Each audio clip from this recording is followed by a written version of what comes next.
So many people. Thank you all for coming, first of all. Today, I stand vulnerable as an independent young woman who is undeniably terrified of her future. Every single time I read about extreme natural disasters raging across the globe, ice caps melting faster than ever before, or intricate scientific discoveries that serve clear evidence that climate change is real, my blood runs cold. It's not that these articles are fear-mongering, but rather they lay out the hard, cold facts. And as an invested STEM student, it's not hard to put the facts together and view the bigger picture. Climate change is an existential crisis for humanity and for hundreds and thousands of species all across the globe.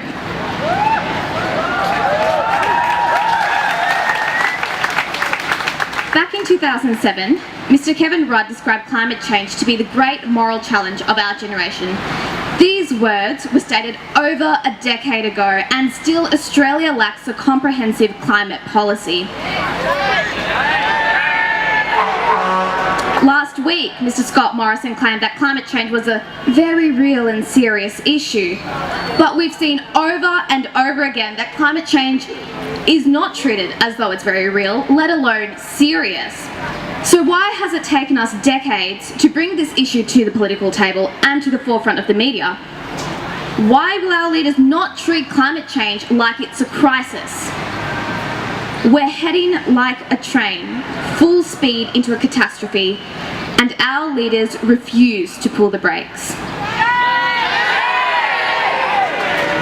But for us, hope is not lost, because we are part of a democracy and we live in one of the wealthiest nations across the globe. Armed with our privilege to an education, armed with our right to vote, and armed with the ability to speak, we have no excuse, not even one, to neglect our planet or the environment.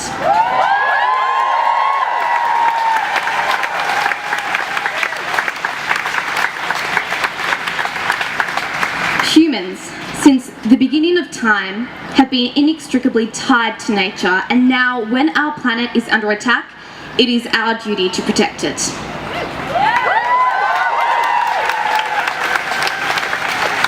It's time our government crawl out of the pockets of the fossil fuel lobby and put people first.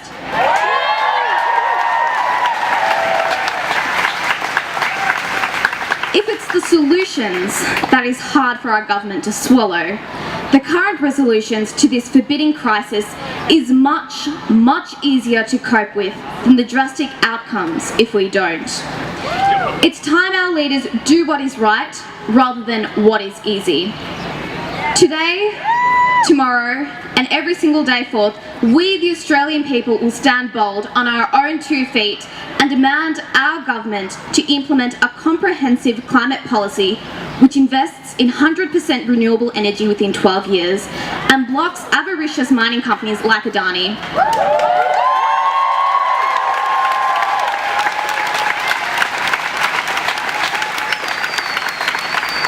We will show those in Canberra exactly what democracy looks like.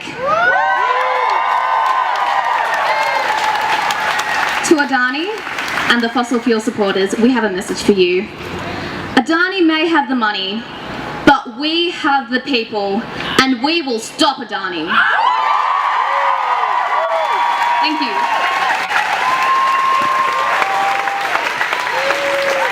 Give it up one more time for Maisha.